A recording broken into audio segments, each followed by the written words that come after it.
Choc FM 105.1, il est 19h52, que dis-je. Et bien, nous sommes donc ce jeudi 18 avril 2019. L'AFRI, l'association des francophones de la région de York, célèbre son 25e anniversaire. Et justement, Choc FM s'est rendu à l'Assemblée générale qui se déroulait donc ce soir à Richmond Hill. Et notre reporter Duvalier-Montcalm s'y trouve. Est-ce que vous m'entendez, Duvalier? Je vous entends parfaitement, Xavier. Très bien. Alors, je crois que vous avez des invités. Je vais vous donner l'antenne. Nous sommes en direct sur les ondes de Choc FM. Merci à vous, Xavier, et merci à tous les auditeurs de la radio Choc FM. Bonsoir à toutes et à tous, mesdames, messieurs. Nous sommes en direct de la soirée 25e de l'association des francophones de la région de York, AFRI. Et nous sommes bien sûr à Oakview Terrace à Richmond Hill. Nous sommes en plein cœur de York, pour ceux qui veulent la précision. Rappelons que nous célébrons aujourd'hui 25 ans d'accomplissement de l'AFRI, protagoniste majeur de la scène communautaire franco-ontarienne. L'AFRI a comme mission de répondre aux besoins de la communauté francophone de la région de York dans toute sa diversité. Cet organisme à but non lucratif, fondé en 1994, dans le but de rassembler la communauté francophone de la région de York. Depuis, elle grandit avec ferveur pour devenir l'organisme qu'elle est aujourd'hui, offrant à sa communauté activités, rassemblements, services et emplois tout au long de l'année. Une des priorités stratégiques de l'AFRI est d'assurer l'offre de services en français sur l'étendue du territoire par le biais d'opportunités de rassemblement et de la stimulation de l'engagement et l'implication des francophones. Bienvenue à toutes et à tous et merci encore à toutes ces personnes qui ont accepté de passer cette belle soirée avec nous. Est-ce qu'on peut applaudir pour vous-même, s'il vous plaît? Applaudissez pour vous-même. Merci. Rappelons que cette discussion se veut participative, c'est-à-dire elle est diffusée en ce moment sur les antennes de Choc FM. Pour ceux qui ont leur tablette, vous pouvez aller sur Choc FM ou bien sûr télécharger l'application Tuning et nous écouter via vos téléphones. Ce soir, mesdames et messieurs, la parole est à vous. Avant d'entrer dans le vif du sujet, voici un survol du programme de ce forum. Nous aurons une discussion dans quelques minutes seulement dans le cadre de cette table ronde. Et j'ai le plaisir et le privilège d'avoir à mes côtés la sénatrice Josée Forest-Niessing, également. Bienvenue. De l'autre côté, j'ai Rémi Nollet, qui est vice-président de l'AFRI également, qui est avec nous aujourd'hui. Bienvenue. Merci. Juste à côté, c'est Jean Bouchard, également, qui est parmi nous. Merci. Et à l'autre extrémité, c'est Alisha Kara, vice-présidente de la FESFO. Finalement, nous avons invité le public à nous livrer leurs témoignages et à intervenir avec les panélistes. Pour ceux et celles qui nous suivent qui vont certainement nous suivre sur Facebook, sur le compte de Choc FM, veuillez noter que vous pouvez partager vos commentaires, réflexions et questions avec nous pendant le forum. Comment? Il vous suffit simplement d'aller sur Facebook, sur Twitter, en utilisant le hashtag 25AnsAfri. Donc si vous avez votre application, votre téléphone, allez simplement vous commenter sur les comptes Choc FM et vous tapez hashtag 25AnsAfri et vous serez avec nous. Rapidement, revenons à nos invités et démarrons notre débat. Tout d'abord, faisons rapidement un tour de table. La question première, sommes-nous tous bilingues autour de cette table? Vous voulez que je commence? Oui. Je suis bilingue. Je suis bilingue du nord de l'Ontario.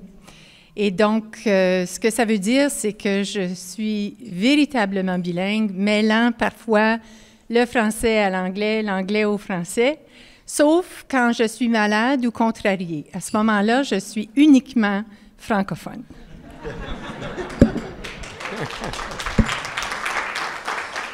Alors, Jean Bouchard, j'ai appris la langue anglaise à l'âge de 24 ans.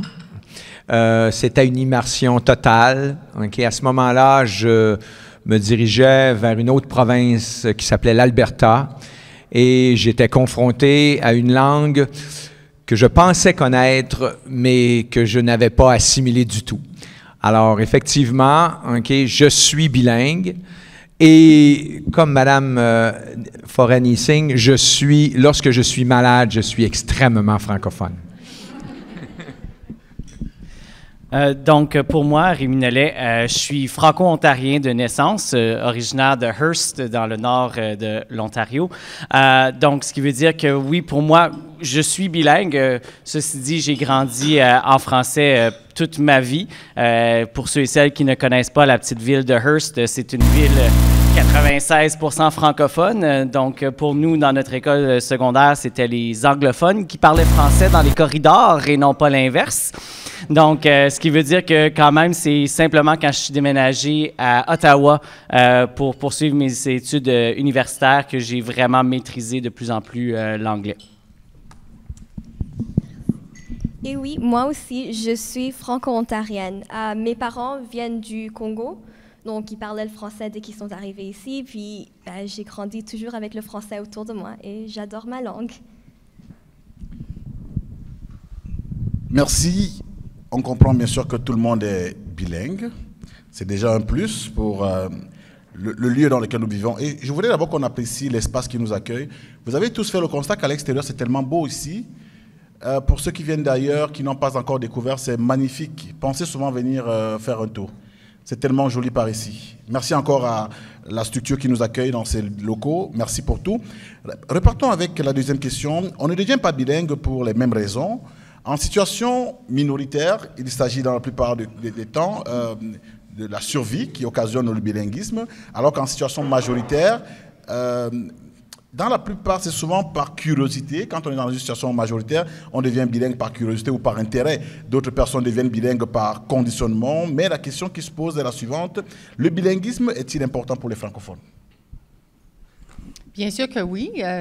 Évidemment, le bilinguisme, c'est l'encre de la francophonie.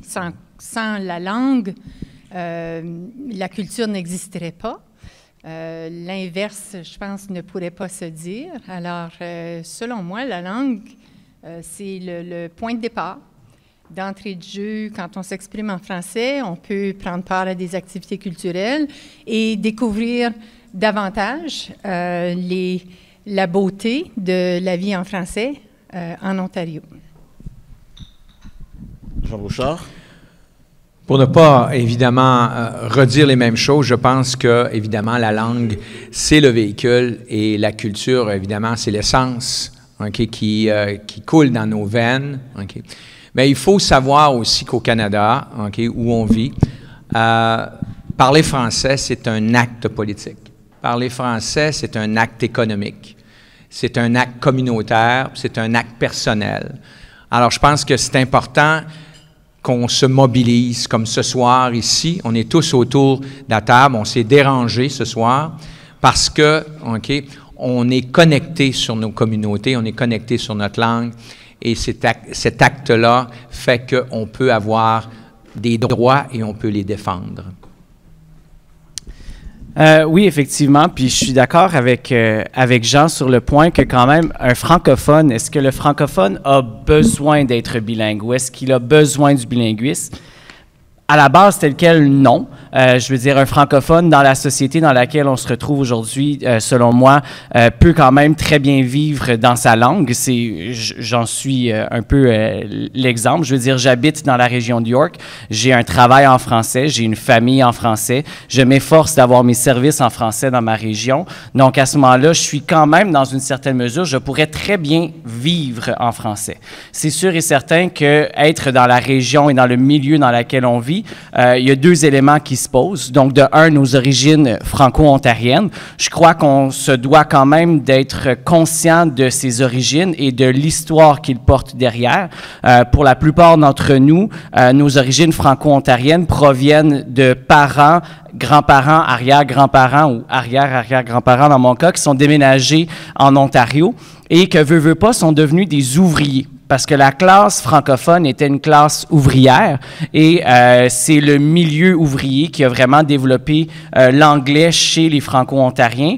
Et donc, à ce moment-là, c'est pourquoi, pour nous, dans notre langue de tous les jours, on mélange les deux. Et donc, oui, l'utilisation du bilinguisme nous permet de mieux être enracinés également à l'intérieur de qui nous sommes en tant que Franco-Ontariens. Mais rapidement, avant que vous nous remettiez le micro, vous avez fait mention d'une situation, vous vivez en français. Oui. Donc, pour vous, on peut ne pas être bilingue, Mais est-ce que quand vous avez la volonté de vivre en français, est-ce qu'en face, vous avez des structures qui réussissent à vous donner ces services en français, ou vous vous trouvez obligé de vous reconvertir un tout petit peu en anglais pour avoir accès à ces services? C'est sûr et certain que si on veut aller dans l'efficacité et la rapidité des choses, oui, souvent on va devoir se compromettre et dire, bon, ben à un moment donné, je vais accepter mon service en anglais, mais quelque chose que j'aime souvent bien dire à mes élèves, c'est que M. Nollet est un franco-freak.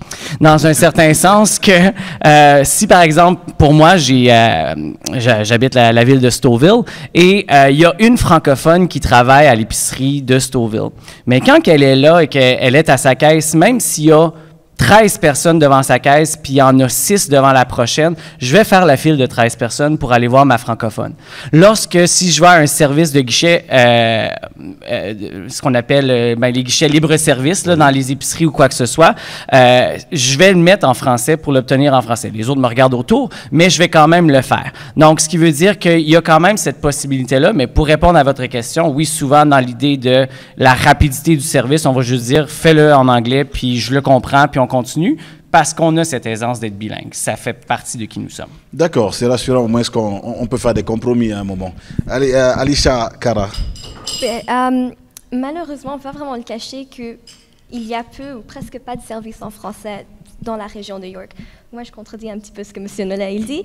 Je crois qu'apprendre, comme vous l'avez bien dit, apprendre l'anglais est genre une question de survie pour plusieurs francophones. Comme j'ai mentionné, mes parents viennent du Congo. Donc, quand mon père il est venu ici, il pensait que le Canada était un pays bilingue. Donc, il a dit, il n'y aura pas de problème, je pourrais m'en sortir avec le français. Et quand il est arrivé ici, c'était un choc. Il n'y avait pas de soins de santé en français. Il voulait essayer d'avoir un permis de conduite. C'était pas évident de trouver un instructeur qui parlait le français. Et même pour les documents légaux, il avait tellement du mal à trouver du français. Il a dit, bon, je vais essayer d'améliorer mon anglais. Et c'est vraiment dommage, mais il pousse tous les jours, encore aujourd'hui, pour avoir des services en français, parce que pour lui, cette langue, ça vient avec une culture qui est tellement importante, mais c'est dommage que nos services, qu'on n'a pas en fait les services qu'on demande. Et je pense quand même que si on continue à pousser, on pourra peut-être réussir à être francophone et puis à avoir nos services en français tout le temps, mais ça va prendre du temps. Mais j'ai de l'espoir. D'accord, l'espoir fait vivre dans tous les cas. Il faut garder espoir et toujours positiver dans tous les cas. Selon une récente étude du Conference Board, le bilinguisme anglais-français hors Québec, un portrait économique des bilingues au Canada. Le bilinguisme canadien va au-delà de la maîtrise de 2 langues. C'est une dualité géographique, c'est également culturel et politique. En effet, même si le Canada est officiellement bilingue, ce qu'on observe n'est pas tant un pays uniformément bilingue que la cohabitation de 2 langues et identités. Qu'en pensez-vous?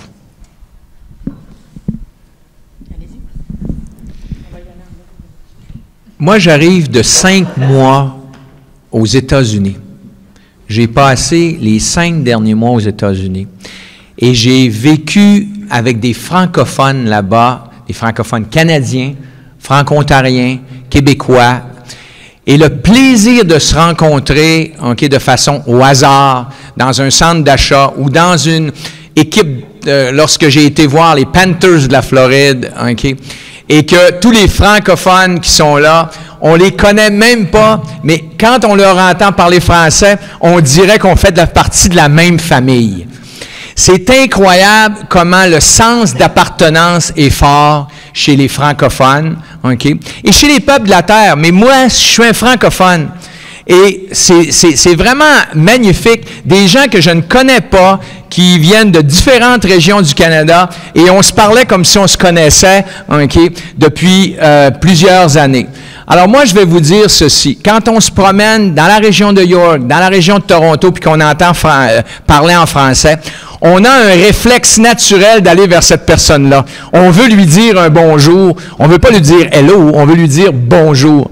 Alors, le sens d'appartenance est tellement important à maintenir. Et j'aimerais aussi le dire, c'est un acte humain, c'est un acte, OK, de prendre notre langue et d'en être fier. OK. Alors pour moi, c'est ça, être un francophone vivant qui fait avancer les choses. Dans ce que vous avez décrit, votre expérience aux États-Unis, ça ne diffère pas énormément de l'expérience d'un francophone hors Québec. La francophonie hors Québec, c'est une vie de choix difficile parfois. Et la réalité de vivre dans un milieu minoritaire, c'est qu'on doit mettre l'effort pour vivre sa culture, vivre dans sa langue. Particulièrement en devenant parent, puis là, ça fait plusieurs années que je suis devenue maman, mais il y a eu une prise de conscience automatique à ce moment-là où j'ai vraiment réalisé non seulement l'importance de continuer à poursuivre ma propre langue, ma propre culture, mais de l'inculquer à mes enfants. Ce n'était pas chose facile. Et d'exiger les services, comme M. Nollet nous le faisait remarquer, d'aller dans la file d'attente qui est un peu plus longue pour avoir des services en français, d'attendre sur une liste pour avoir accès à un dentiste qui va pouvoir parler à nos enfants dans la langue que nos enfants comprennent. C'est un exercice plus difficile d'aller chercher des livres là où on pense qu'il n'existe pas, de payer un peu plus cher parce que c'est des livres en français. Il y a des sacrifices qui sont associés à la décision ou à la prise de conscience d'un individu de tenir à sa langue et à sa culture. Mais les retombées sont très positives. Les avantages sont là. Et l'importance d'inculquer chez nos enfants la volonté de vivre en français, ça assure la pérennité de notre culture et de notre langue. Merci. Sénatrice Josée Forest et Rémi Nollet. C'est sûr que quand on regarde à l'image que le Canada donne sur la scène nationale ou internationale, c'est sûr que le bilinguisme est toujours quelque chose qui va ressortir.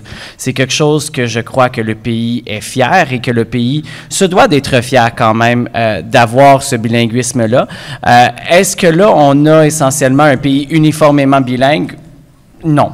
C'est sûr et certain que ce sont des poches régionales à l'intérieur du Canada qui vont être bilingues, qui vont être plus francophones que d'autres, qui donnent cette image du bilinguisme canadien. Je ne crois pas que tous les citoyens canadiens sont bilingues, même que si on ne se le cache pas ici en Ontario, tous les écoles anglophones doivent prendre des cours de français obligatoires aussi, même chose des francophones qui doivent prendre des cours d'anglais.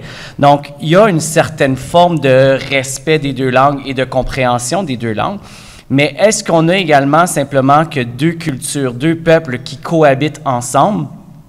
Je crois que ça va plus loin que cette cohabitation-là. Je crois vraiment qu'on ne fait pas juste vivre et accepter la présence de l'autre sur le même territoire. Je crois sincèrement qu'il y a quand même une certaine entraide qu'il y a entre les deux, un certain désir de certaines personnes de vouloir apprendre à propos de l'autre. En Ontario, même la communauté francophile, elle est en expansion, elle est quand même très grande aussi.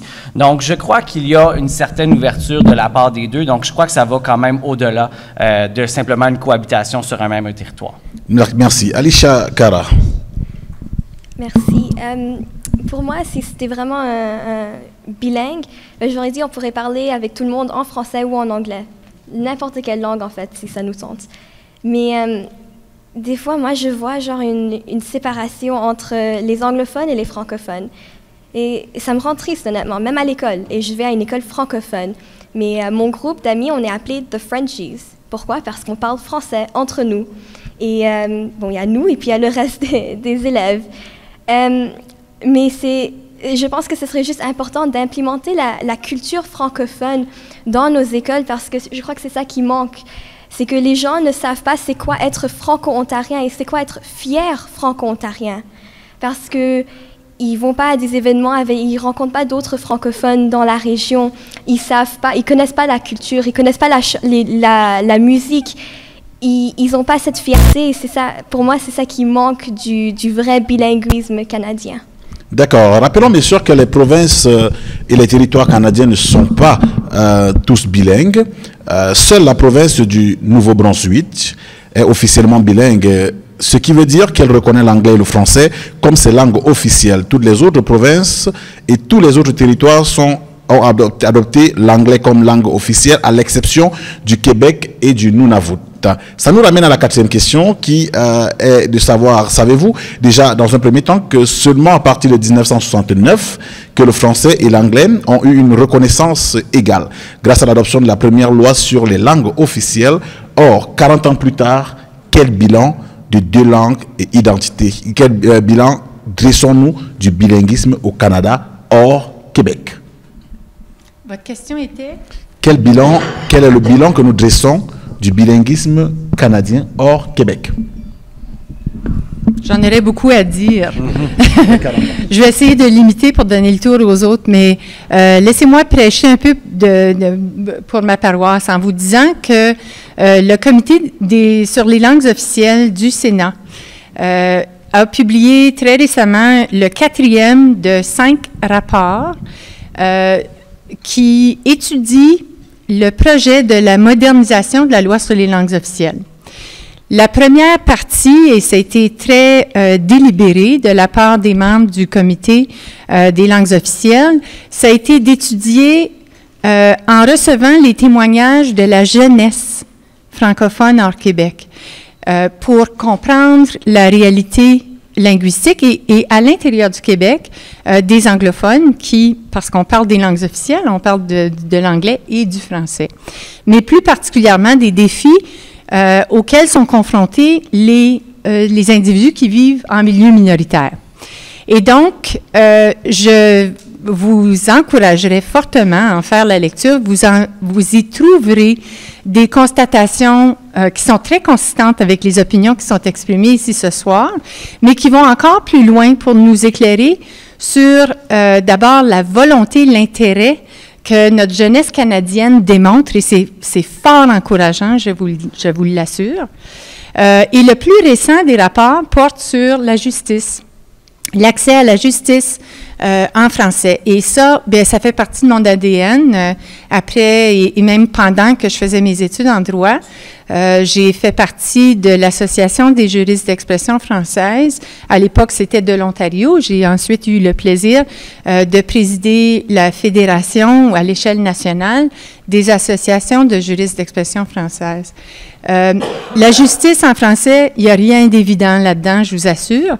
On parle des différentes provinces qui approchent la dualité linguistique de leur population de façon différente.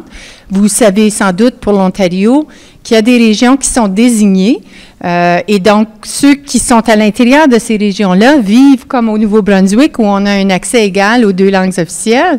Mais si on n'habite pas dans une des régions qui est désignée en vertu de la loi de 1986 sur les services en français, on fait donc face aux défis que les minorités, par exemple au nord de la Colombie-Britannique, ces mêmes réalités-là auxquelles ils doivent faire face de façon journalière. Alors, ça prend des convictions, ça prend de l'énergie de plus, mais je reviens encore à la question des retombées positives. En lisant les rapports publiés par le Comité des langues officielles du Sénat, vous allez y voir un sentiment où il se dégage de ces rapports-là, un sentiment de fierté qui représente justement ces retombées positives dont je vous parle. Jean Bouchard, 40 ans après, bilinguisme. Bien, ce soir, il y a une belle coïncidence aujourd'hui. Il y a une belle coïncidence. On en a parlé dans les médias francophones. Le 18 avril 1969, la province du Nouveau-Brunswick devenait officiellement bilingue.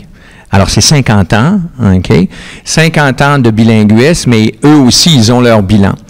Pour moi, si je regarde le Canada, parce que je l'ai fait, d'un océan à l'autre, j'ai participé en 1982, à remettre un rapport, au ministre de l'Alberta, et ils ont créé des écoles de langue française par la suite. Il n'y avait pas d'école. C'était la dernière province à ne pas avoir d'école de langue française, c'était l'Alberta. Il y avait des écoles bilingues, J.H. Picard à Edmonton, puis le reste, c'était toutes des écoles d'immersion. Alors, à la suite du rapport que j'ai remis, 5 écoles de langue française ont été créées en Alberta, puis par la suite, et c'est une franco-ontarienne qui nous a accompagnés, Janine Séguin, qui était une personne extrêmement forte, qui a fondé la Citadelle, dans la région, évidemment, de l'Est ontarien. Mais moi, le plus grand bilan que je vois actuellement, et peut-être que ça va faire un choc chez les gens, c'est le nombre de francophiles que nous avons au Canada qui soutiennent nos initiatives de francophones. On a beaucoup d'anglophones qui parlent le français et de gens de d'autres pays aussi qui parlent le français et qui soutiennent beaucoup la francophonie canadienne. Donc, ça, c'est une avancée énorme. En tout cas, le bilan que j'en fais. Un exemple personnel, mon voisin qui était d'origine québécoise, qui avait déménagé très, très tôt, qui ne parlait plus du tout le français.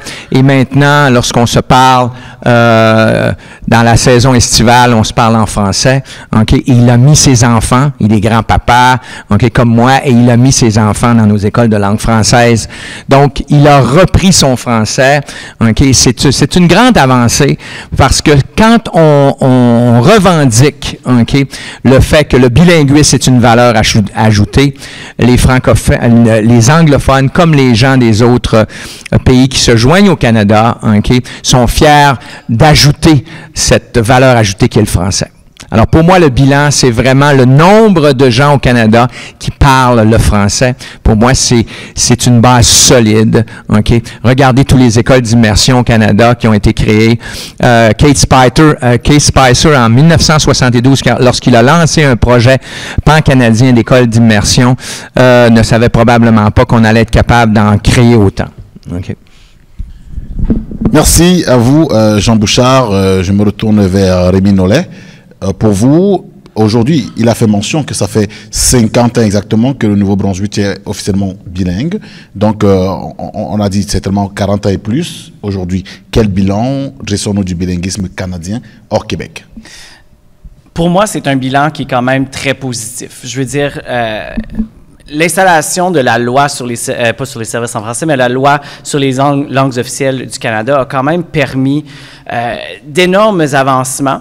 Je suis content d'entendre l'honorable sénatrice mentionner où on a ce désir d'avoir la modernisation de cette loi. Par contre, mais depuis 1969, je veux dire, le fait qu'il y existe la loi sur les langues officielles du Canada a quand même permis à plusieurs institutions de naître. Il y a plusieurs identités qui sont nées également de celle-ci. Monsieur Bouchard mentionnait justement qu'à l'échelle nationale, il y a quand même beaucoup d'écoles francophones qui ont été créées. Chaque province, chaque territoire ont leur francophonie, ont leur nom, ont leur drapeau.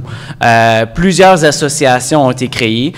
Juste même en Ontario, la création des écoles secondaires de langue française, la création de nos propres conseils scolaires francophones, la gestion de ces conseils scolaires francophones-là, sont tous dans une certaine mesure nés à cause ou obtenus à cause de la loi sur les langues officielles qui reconnaissait au niveau national l'existence de ces deux langues-là et qui a permis par la suite aux institutions provinciales, municipales et autres de pouvoir tenir compte de celles-ci et de dire, d'accord, donc si le Canada est reconnu comme étant officiellement bilingue, français-anglais comme étant les deux langues officielles, bien qu'à ce moment-là, on était capable d'utiliser celles-ci pour revendiquer nos droits au niveau provincial et d'avoir la création d'associations telles que la FESFO à laquelle Alisha est vice-présidente présentement ou d'avoir des écoles qui, veut pas, sans ces écoles-là, primaires et secondaires, on n'aurait pas la francophonie dans laquelle on est présentement en Ontario. C'est là où on va chercher la plupart de nos jeunes à devenir des francophones et des fiers francophones.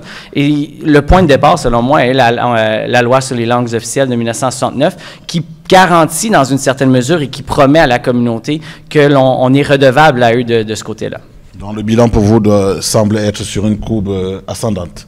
Oui, effectivement, mais comme je mentionne, je suis d'accord avec une grande partie quand même du Canada qu'une modernisation de la langue, de la loi sur les langues officielles doit être faite. On a atteint un certain niveau grâce à cette langue-là de 1969. Là, pour nous amener encore plus loin dans notre essor, je crois qu'on a besoin d'une modernisation pour nous permettre d'aller plus loin également et d'avoir une meilleure protection de celle-ci. D'accord. Alisha Kara, j'ai envie de réduire pour vous, ramener un tout petit peu la question parce que je ne saurais vous dire de juger le bilan sur 40 années déjà parce que ce serait vous dire de témoigner ce que vous n'avez peut-être pas vécu déjà. Donc déjà pour vous, du moment où vous avez l'opportunité de vivre en français à aujourd'hui, quel bilan pouvez-vous dresser? Est-ce que hier, vous ressentiez peut-être des frustrations, aujourd'hui ça s'est amélioré? Est-ce que hier c'était pas le cas, aujourd'hui c'est pire? Comment est-ce que vous faites votre bilan? Ben, moi, je crois que certainement ça s'améliore avec les années. Par exemple, juste la semaine passée, j'ai pris le train pour aller à Ottawa. Et là, à Via Rail Canada, il faut être bilingue. Donc, ça m'a fait tellement plaisir. Je suis là, des services en français. Et puis, j'ai pu avoir plein de conversations avec les employés en français. Oui, des fois, il manque du service, mais je crois que ça commence à s'améliorer tout doucement.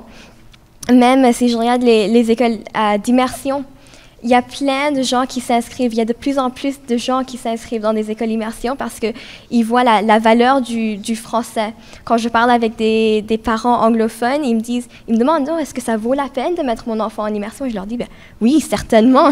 Le français, c'est tellement important et on voit une amélioration dans nos services en français. On voit une augmentation dans le montant de gens qui se battent en fait pour cette langue et je trouve que c'est vraiment magnifique. Ok, je vais embrayer rapidement sur la question suivante avec vous, Alisha, avant de revenir de ce côté parce que j'ai tellement commencé avec la sénatrice qu'à un moment je me suis dit c'est comme une routine. Hein? Bon, disons qu'avec vous, Alisha, je reviens avec la question suivante. Certaines personnes pensent que le bilinguisme canadien est une utopie, c'est-à-dire un rêve qui est irréalisable. Selon vous, pourquoi est-ce que les gens penseraient comme ça et est-ce que vous êtes de cet avis? Je crois que dans un Canada idéal ou utopique, comme le bilinguisme va au-delà de la reconnaissance formelle d'égalité entre les deux langues. Aujourd'hui, le français, ça a quand même une valeur dans notre pays, mais pas aussi grande que j'aurais espéré. Et puis j'ai même demandé à mes enseignants c'est quoi leur avis sur le bilinguisme et puis ils m'ont tous répondu que le bilinguisme parfait en fait c'est irréaliste. Ils m'ont tous dit la même chose. J'ai dit c'était un petit peu surprenant mais je pense qu'avec l'amélioration que ce serait possible mais peut-être que des fois il y a des gens qui pensent que ça c'est demandant beaucoup trop en fait. Mais si on continue à se battre on y arrivera. C'est possible. Ok, d'accord. Je reviens à vous, Monsieur Rémi Nollet, je reviens à vous. Je me retourne de ce côté directement pour une variante avec la sénatrice Josée Forest. Pour vous, le bilinguisme, des gens pensent que c'est une utopie, c'est-à-dire c'est un rêve irréalisable. Selon vous, est-ce que c'est le cas? Sinon, pourquoi des gens pensent pareil? Si quelqu'un avait posé la question aux législateurs qui sont responsables de la loi sur les langues officielles en 1969, on aurait été bien découragés de les entendre parler d'autre chose qu'un rêve réalisable. Et ce que je peux vous dire, c'est que, étant donné que les langues officielles sont non seulement reconnues comme une richesse de notre pays, mais sont protégées par la loi telle qu'elle est maintenant et elle attend sa modernisation. Alors, vous savez probablement aussi bien que moi que la Fédération des communautés francophones et acadiennes a développé un très beau projet de modification et c'est en fait présenté sous forme de projet de loi qu'ils souhaitent faire avancer, malheureusement probablement pas avant l'élection du prochain gouvernement, mais certainement à la reprise de la session législative future, vous allez en entendre parler certainement. C'est un projet duquel ils se sont mandatés. Est-ce que c'est réalisable? Je vous dirais c'est réalisé. Il s'agit toutefois, de reconnaître que dans des milieux minoritaires, ça demeure un défi. Et ce n'est qu'en mettant en valeur les avantages de la dualité linguistique du pays et partout à travers le pays que le rêve va continuer à se réaliser et va évoluer comme le devrait la loi qui protège ces deux belles langues. Bien, je pense de mon côté, je regarde, on est ici ce soir, on est un exemple, je pense, du fait que cette loi-là a eu un impact énorme. Donc, c'est une réalité qui nous touche tous.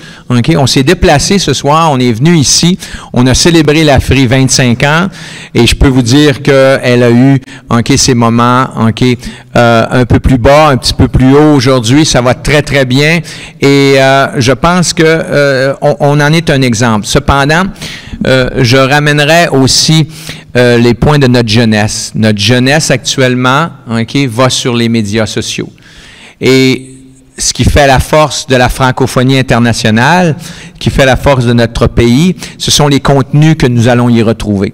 Et je pense que si on parle de loi, lorsqu'on les sénateurs, les sénatrices, les législateurs qui vont s'asseoir, devront penser en fonction des 50 prochaines années, je suppose, parce que quand on met une loi en place, évidemment, il y a tout un mécanisme qui prend du temps. Mais moi, je peux dire que je pense que, comme je disais tout à l'heure, la langue, c'est le véhicule, mais l'essence, c'est les contenus, c'est la culture. On devra définitivement augmenter le nombre de contenus et de faire des choses qui vont permettre à nos jeunes de réaliser leur talent, de réaliser leur rêve aussi dans le domaine de la francophonie, mais à travers les nouveaux médias qui sont ouverts. Et ça, pour moi, ce sera tout un défi. Merci à vous, M. Jean Bouchard, avec Rémi Nollet pour la question. J'ai envie de penser directement parce que lorsqu'on vous écoute aujourd'hui, on ressent à vous une énorme envie que tout change à l'instant T. Donc, que là, il faut que tout change. Donc, j'ai envie de dire simplement que dans cette situation, pour vous, pourquoi, d'après vous, si c'est utopique, parce que avoir votre façon de faire un forcing pour son existence, je me dis, est-ce qu'on pourrait se dire que c'est une utopie ou on peut se dire vous êtes de ceux qui pensent que vous allez transformer ça en réalité? C'est sûr que c'est un très beau rêve de vouloir le rendre une très grande réalité. C'est sûr que ça serait mon rêve et je veux dire, on travaille tous présentement à ceci, soit dans le milieu de l'éducation dans laquelle j'œuvre ou dans le milieu communautaire, par exemple avec l'AFRI. C'est sûr que ça fait partie de notre travail, ça fait partie de notre mandat de vouloir atteindre ceci. Un bilinguisme pan-canadien qui est vraiment respecté et qui fonctionne à fond. Est-ce que c'est réalisable? Selon moi, oui, tout à fait. Je crois par contre, tout comme Alisha mentionnait, je crois qu'il y a vraiment un travail qui doit être fait au niveau d'impliquer tous les éléments, puis ça vient rejoindre un peu ce que Jean Bouchard mentionnait également, au niveau de la culture. Parce que veut pas, la langue, c'est, comme tu mentionnais, c'est un véhicule, c'est quelque chose qui transporte quelque chose, mais ça transporte quoi? Ça transporte tout le bagage culturel qui vient derrière. Et si on prend pas le temps d'apprendre la culture francophone qui vient avec cette langue francophone-là, c'est là où on commence à avoir peut-être un peu plus de difficultés. Et donc, il y a un travail à faire ici de ce côté-là, d'aller également comprendre la culture derrière. Et la beauté derrière tout ça, c'est qu'on est dans une société aujourd'hui qui accepte les cultures, du moins au Canada. On a cette ouverture à l'égard des différentes cultures. Et donc, je crois que la francophonie peut profiter de ceci. Et de dire, ben, on est également, justement, on a une culture et on va la montrer, cette culture-là. Et je crois qu'il va y avoir cette ouverture-là à l'égard du Canada en ce qui concerne notre langue, qui est le véhicule de notre culture. Il y aura certainement cette ouverture dans les langues canadiennes. Je dirais rapidement avec vous, parce que vous avez encore le micro, Rémi Nollet, est-ce qu'il n'y a pas une insécurité linguistique qui se fait ressentir? Est-ce qu'on doit l'ignorer? C'est-à-dire, on sait quand même que certains francophones se sentent jugés sur la qualité de leur français ou leur accent. Est-ce que vous vous sentez jugé sur votre accent ou la manière dont vous vous exprimez en français? Oui, je vais aller du côté positif. On s'entend que ça dépend dans le milieu dans lequel on se retrouve. Oui. Mais moi, je donne toujours comme exemple, quand je suis déménagé dans la région de York et que j'ai commencé à travailler à l'école où je travaille, beaucoup des élèves mentionnaient « Ah, ben, t'es Québécois, monsieur, t'es Québécois. » Il a fallu longtemps que je leur dise « Non, je suis franco-ontarien, je suis originaire de l'Ontario, j'ai grandi en Ontario, mes parents ont grandi en Ontario. » Et on peut parler français correctement en Ontario. Et je veux dire, l'insécurité linguistique, c'est un phénomène qui est très, très, très présent dans les communautés francophones, ici en Ontario et hors Québec. Il y a un standard et bon, j'ai quand même fait plusieurs études sur l'insécurité linguistique depuis le secondaire. Le phénomène avec la langue française, c'est qu'elle est standardisée. C'est qu'il y a deux grands offices qui protègent cette langue française-là. Il y a l'Académie française et il y a l'Office québécois de la langue française, qui vont créer des règlements et qui vont créer une langue très standardisée qui veut dire que oui, il va y avoir une grammaire et un orthographe très, très, très assidus que l'on doit s'assurer d'obéir pour avoir le bon français. Et hein, on l'a entendu pas assez souvent parler le bon français et tu dois parler le bon français. Donc, veut pas, juste le fait que ces institutions-là existent et le poids qu'elles mettent à l'égard de la langue française, oui, va venir créer chez beaucoup d'étudiants, ayant vécu moi-même ce phénomène étant franco-ontarien, d'avoir cette insécurité linguistique. Je veux dire, quand on grandissait, on n'arrêtait pas de se faire rire parce que dans le nord de l'Ontario, on disait « mais qu'est-ce que tu parles de ?» Et on finissait nos phrases avec beaucoup de prépositions. Et on se faisait rappeler que non, ce n'est pas correct de terminer une phrase avec une préposition. Mais est-ce qu'il y a un mot anglais que j'ai dit à l'intérieur de la phrase que je viens de mentionner? Non.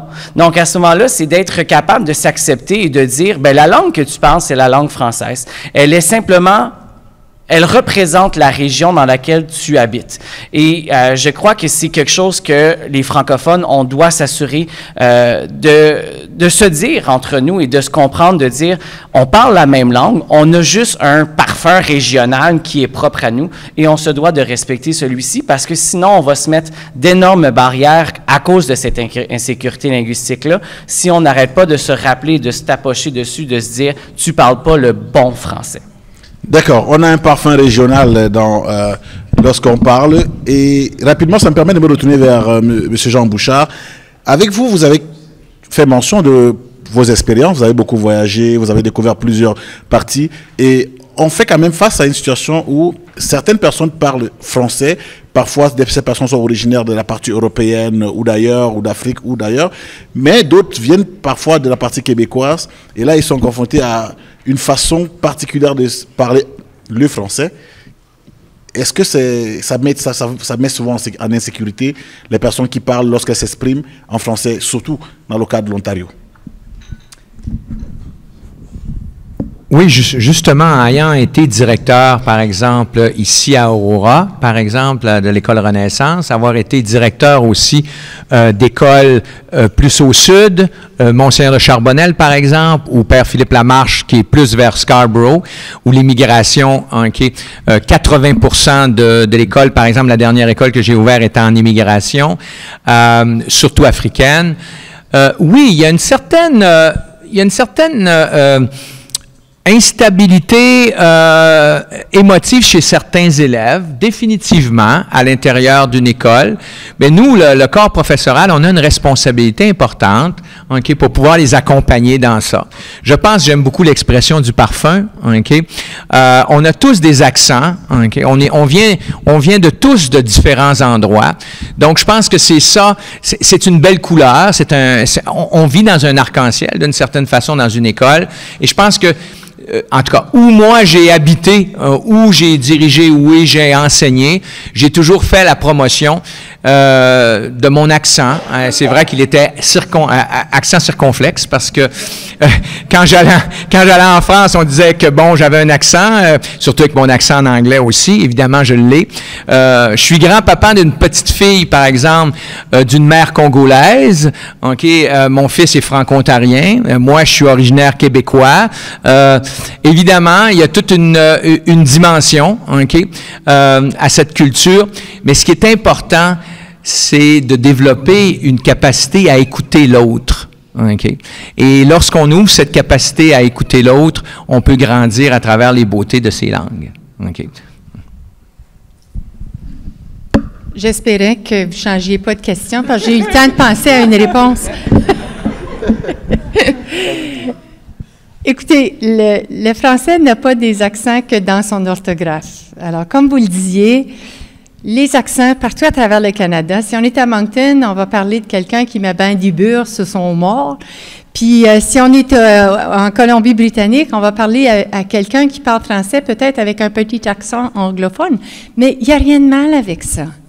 Puis, je peux vous dire que je me réjouissais d'une rencontre que j'ai eue récemment. En fait, récemment, c'était même dans les premiers jours après mon arrivée au Sénat. J'accueillais de belles jeunes personnes qui faisaient partie de la FCJF, donc la Fédération canadienne de la jeunesse francophone.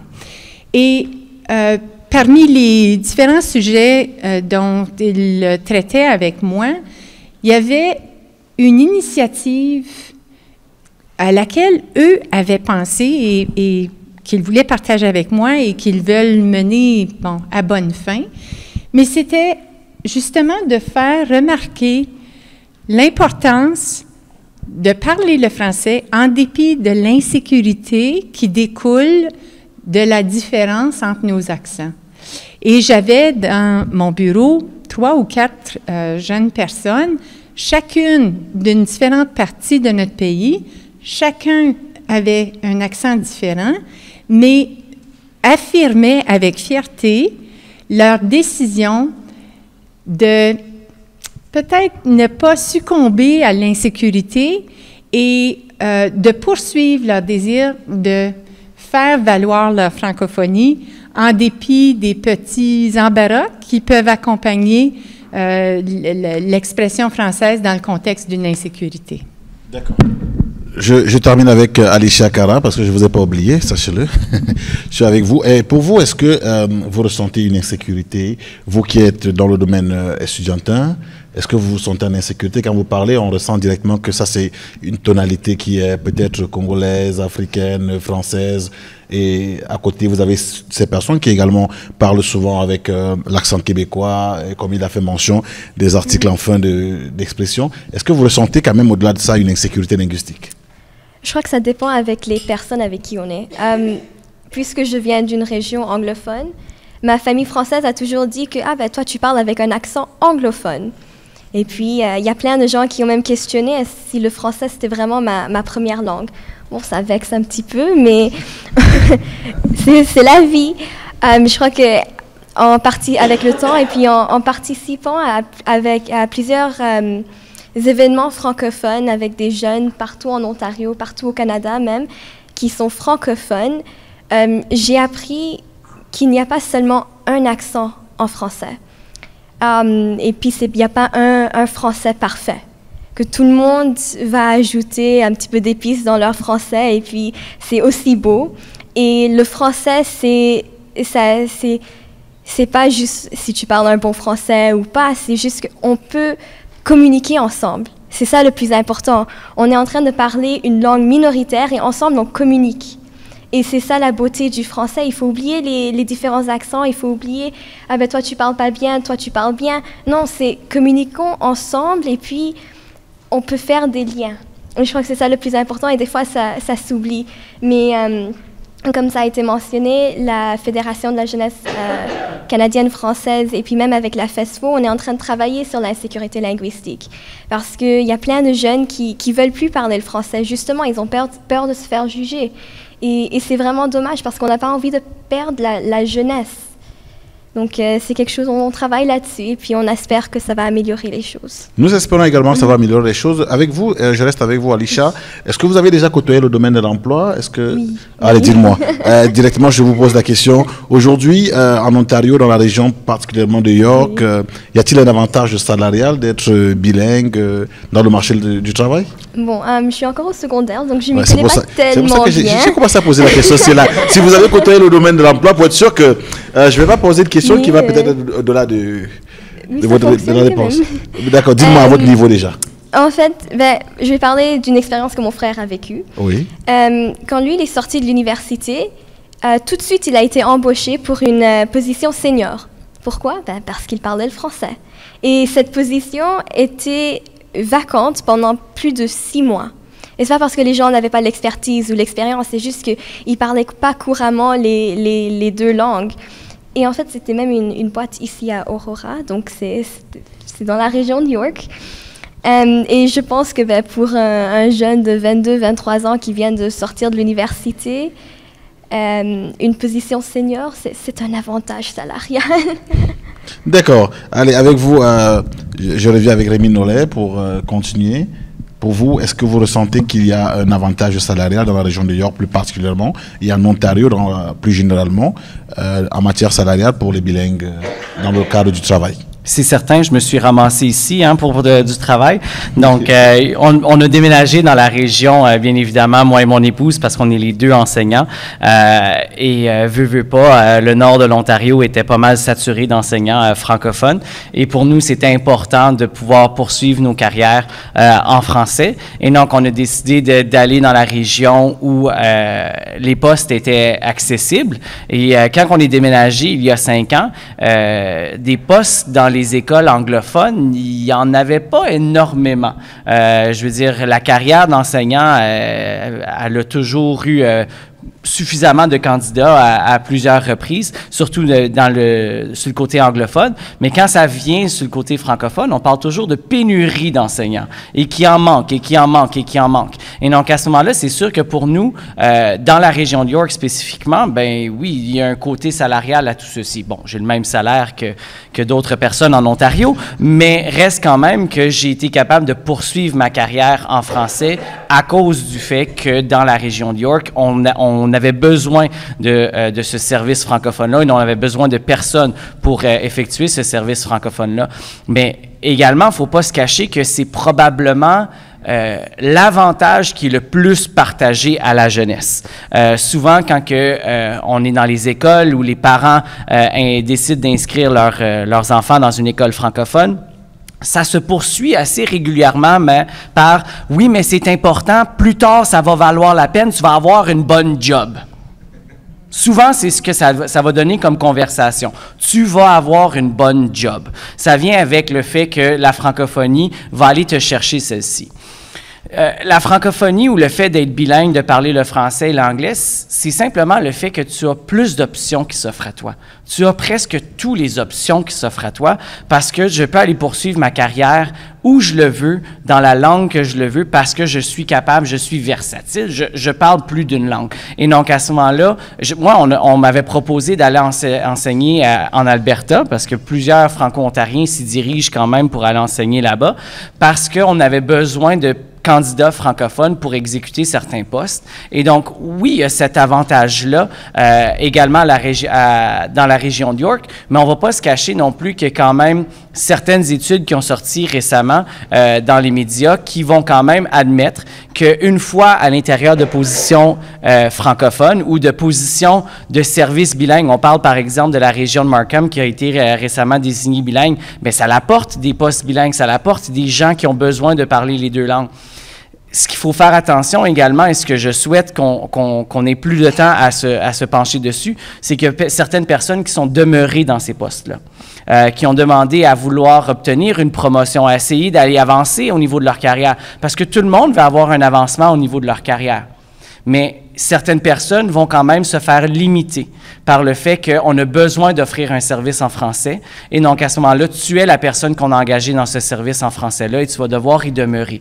Donc, oui, ça a une très bonne capacité à attirer des gens vers une région ou à aller obtenir un emploi. Je souhaite maintenant également que ces personnes-là puissent poursuivre et vraiment vivre la carrière qu'ils désiraient dans la langue qu'ils veulent. D'accord. Rapidement, en quelques mots, pour vous, quelle est aujourd'hui, quelle est la valeur du bilinguisme pour la région de York, qui a une ville désignée sur le plan socio-économique? Pour vous. Donc, pour vous, quelle est simplement la valeur du bilinguisme dans la région de York, qui a en son sein une ville désignée bilingue sur le plan économique, socio-économique? Bien, sur le plan économique, essentiellement, pour moi, de ce que je vois, c'est que ça l'apporte, le fait qu'on a la région désignée à Markham, ça l'apporte des francophones, ça l'apporte des gens bilingues à l'intérieur de notre région. Et donc, c'est sûr qu'en ayant plus de francophones qui habitent dans la région de York, nous, en tant qu'association ou d'autres organismes, peuvent offrir ces services-là. Et ça fait effet boule de neige. Je veux pas. Plus qu'il y a de francophones ici, on offre les services en français, on doit engager des gens francophones, donc plus de francophones viennent, on engage des gens, etc. Donc, ça fait un effet boule de neige et ça agrandit la région de York, oui, mais ça agrandit également la communauté et donc les services offerts aussi. D'accord. Je me retourne de l'autre côté avant de revenir terminer avec Alisha pour la dernière partie. Jean Bouchard, pour vous, avantage salarial dans la région de York lorsqu'on est bilingue, et bien par la même occasion, quelle est la valeur du bilinguisme dans la région de York qui a une ville désignée bilingue? Quelle est la valeur socio-économique et l'avantage salarial lorsqu'on est bilingue? Mais je pense que la région de York en elle-même est une région extrêmement dynamique, qui attire des gens qui, faut le dire, ont souvent un diplôme universitaire, ont souvent ont fait des études supérieures. Si on regarde dans nos écoles de langue française, 80% de nos jeunes se dirigent vers l'université. Ça ne veut pas dire qu'ils vont finir l'université en passant, mais en général, le rêve de nos élèves, de nos écoles, c'est d'aller à l'université. Ils ne restent pas toujours dans la région, mais cependant, moi, je regarde cette région de York attire énormément de professionnels. D'ailleurs, évidemment, pour vivre dans la région de York aussi, ça prend un certain statut. On ne peut pas vivre ici, évidemment, sur certains statuts. Alors, évidemment, des gens qui ont des études supérieures vont attirer des meilleurs salaires, de meilleurs emplois. Et je pense que la région de York est une région désignée pour ça. D'accord. Voilà. Avec vous, Madame la sénatrice José, pour vous, impact salarial lorsqu'on est bilingue dans la région de York, et quelle est d'après vous également aujourd'hui la valeur du bilinguisme dans la région quand on a une ville désignée? Je ne peux pas vraiment parler de l'expérience de vivre à York puisque je n'habite pas York, mais il ne faut pas être économiste pour comprendre la loi de l'offre et de la demande. Il n'y a aucun doute qu'en désignant une ville, comme l'indiquait M. Nollet, ça encourage les gens qui sont d'expression française et anglaise de s'y installer. Le fait d'avoir les nombres augmente donc les services, la demande pour les services, et donc l'offre des services augmente proportionnellement. Alors, je pense que c'est la logique qui dicte que c'est avantageux sur le plan socio-économique pour une ville de se désigner dans un pays où on valorise les langues officielles. Merci, et merci également à toutes les personnes qui ont pris part à cet échange, à ce moment de discussion avec nos panélistes. Nous avons la sénatrice José Forest Niesseng qui est avec nous, Rémi Nollet, vice-président de la FRI, Jean Bouchard, Alisha Kara qui est vice-président de la FESFO, également avec nous. Et vous, auditeurs de Choc FM, merci de votre attention. On va rapidement faire un dernier tour de table parce qu'aujourd'hui, c'est 25 ans. Je sais quand même que je devais terminer avec Alisha. C'est pour ça que je commence par vous, Alisha, pour terminer le tour de table, pour rapidement prendre votre avis. Aujourd'hui, 25 ans, l'AFRI au service de la communauté francophone. Un message pour ces personnes qui travaillent d'arrache-pied pour l'intérêt et le développement encore plus prospère de la francophonie dans la région de York. Un message de fin. Un message de fin ou c'est un petit peu, on me met sur le spot. Premièrement, j'aimerais remercier tout le monde qui a participé aujourd'hui. Et puis je crois que 25 ans, c'est énorme et c'est beaucoup. Et c'est magnifique. Vraiment, je crois que l'AFRI a réalisé tellement de choses dans ces 25 années. Et j'ai tellement hâte de voir ce que l'AFRI a réalisé dans le futur. Parce que c'est tellement important d'avoir une association dans notre région qui se bat pour nos droits en tant que francophones, en tant que minorité linguistique. Et j'espère qu'on ne va jamais arrêter de se battre pour ce droit parce que c'est vraiment quelque chose de très important et ça me touche beaucoup à cœur. Donc merci à tous. Rémi Nollet, vice-président de l'AFRI. Également, je tiens à remercier au nom de l'AFRI tous les gens qui se sont déplacés. Ok, c'est vous qui remerciez alors que oui. Moi, je pensais qu'on doit remercier l'AFRI. Donc, vous, en tant que Rémi d'abord, vous remerciez. Oui. Vous remerciez d'abord tous ceux qui travaillent avec vous. Absolument. Et maintenant, ces personnes vous remercieront après. Oui, c'est bon. Mais oui, effectivement, puis je crois que les 25 ans de l'AFRI sont vraiment représentatifs de tout ce qu'on vient de parler de ce soir et des avantages du bilinguisme, du fait que l'AFRI continue à grandir au courant des 25 dernières années, à cause que la région grandit également. Il y a de plus en plus de francophones qui viennent s'installer dans la région de York, ce qui permet à l'AFRI d'agrandir et de continuer à offrir les services qu'elle a à offrir. Et qu'il y a cet avantage-là. Moi, je veux dire, quand on est arrivé, c'est la première chose. Et il y en a d'autres, bien évidemment, un nouveau membre du CA, M. Yaya Touré, que justement, quand il est déménagé dans la région, le premier contact qui a été fait avec l'AFRI. Et à ce moment-là, moi, quand je suis arrivé dans la région, je suis arrivé avec ma femme et la première chose qu'on a utilisée, c'était le guide des services francophones de l'AFRI pour aller s'installer à quelque part. Et je veux dire, l'AFRI a ce rôle-là d'assurer essentiellement que le bilinguisme et que la francophonie rayonne. Parce que moi, de ne pas avoir eu cette opportunité-là de vivre en français, je vais être très bien honnête avec vous, ça ferait longtemps que je serais retourné d'où je viens. Et l'AFRI m'a vraiment permis de pouvoir continuer à vivre ma francophonie ici. Et donc, 25 ans, oui, c'est super. J'y souhaite encore beaucoup plus que 25 ans pour que je puisse rester dans cette belle région. Merci beaucoup. Et rapidement, je continue avec la sénatrice pour son allocution. Certainement, un mot pour l'Afrique qui aujourd'hui célèbre 25 années. Quel message pour ces personnes magnifiques, extraordinaires, qui se donnent à cœur joie l'intérêt de la communauté francophone? Vous l'avez très bien dit. En fait, si vous êtes tous ici ce soir, c'est que vous tenez comme moi à cœur la francophonie. Je tiens à vous remercier d'abord de l'invitation et du privilège que vous m'avez accordé de venir vous entretenir sur un sujet qui m'anime, comme vous le savez, ou comme vous avez pu le constater. Et je vous félicite non seulement de faire partie de cette belle communauté, mais de continuer à contribuer à la francophonie de votre région et aux belles réussites duquel j'ai entendu parler pendant les importantes informations que vous avez partagées à votre Assemblée générale annuelle. Je vous félicite, je vous remercie. Jean Bouchard. Ben moi, le dernier message, en tout cas, du panel, qui est ici ce soir, j'aimerais lancer quand même un message d'optimisme autour de la table ici, puis aux gens, parce que, vous savez, le système politique canadien est robuste.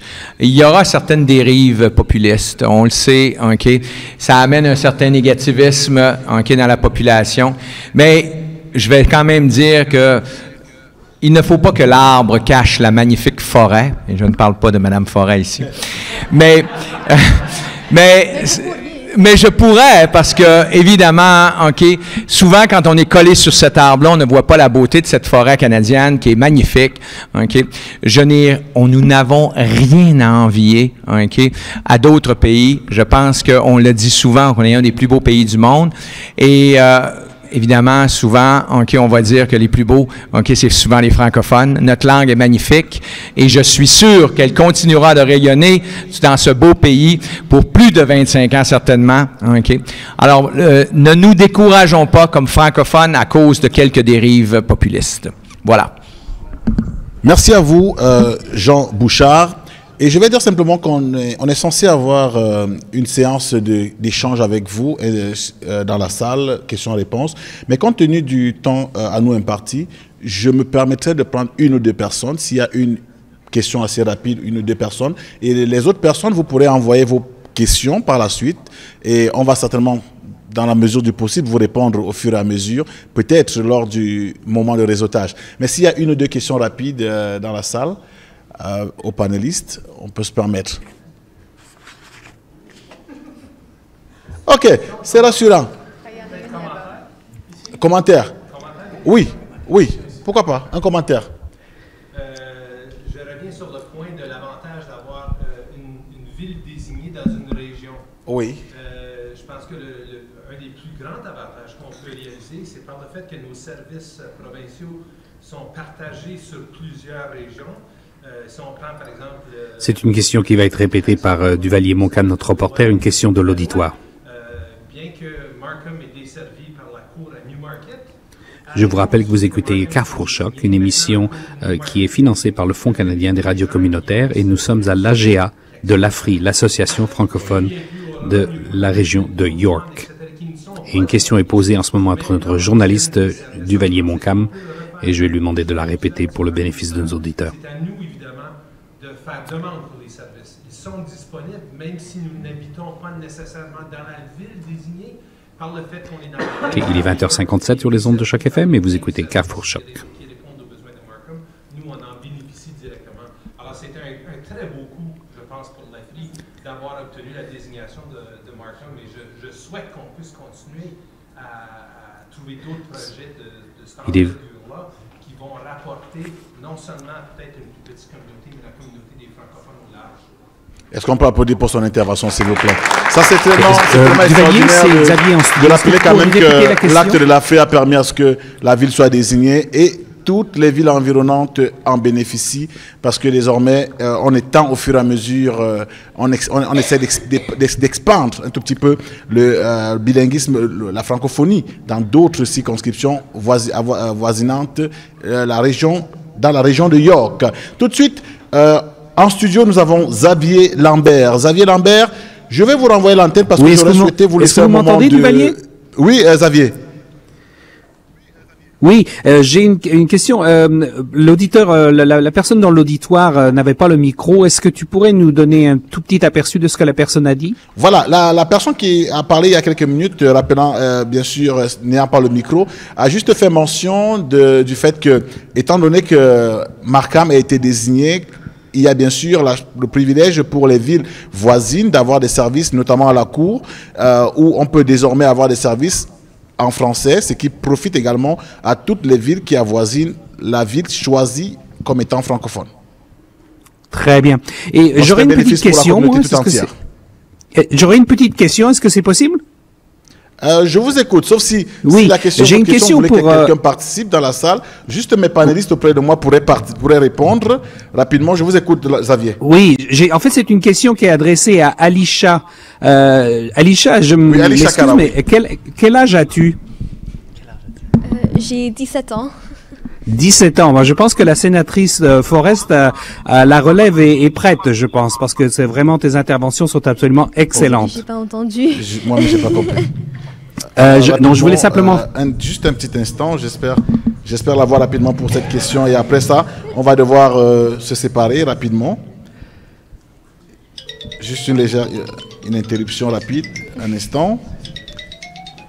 On va tenter d'avoir Xavier également pour avoir sa question qui va nous permettre de terminer notre échange. Oui, est-ce que tu m'entends? Ok, d'accord, on n'a pas pu avoir Xavier. Xavier, on espère simplement que nous allons vous répondre en off pour cette question-là. Allez, merci encore à vous qui avez pris le temps de nous suivre sur les antennes de Choc FM 105.1 en plein cœur de Toronto et sur nos plateformes Choc FM sur le compte Facebook ou sur le www.chocfm.ca, y compris grandtoronto.ca. Merci encore à toutes et à tous, à vous qui êtes venus aujourd'hui. Merci à vous et merci à tout le public aujourd'hui présent et merci à l'AFRI et bonne célébration. Eh bien, merci Duvalier. Je vous rappelle donc, chers auditeurs, que vous avez entendu une table ronde qui s'est déroulée lors de l'Assemblée générale annuelle de l'Association des francophones de la région de York, AFRI. Et donc, notre journaliste Duvalier-Montcalm s'y trouvait. Donc, ils ont eu leur Assemblée générale et puis ça a été suivi par une table ronde fort passionnante. Et le thème était donc le bilinguisme au Canada. Et vous avez pu entendre un certain nombre d'intervenants.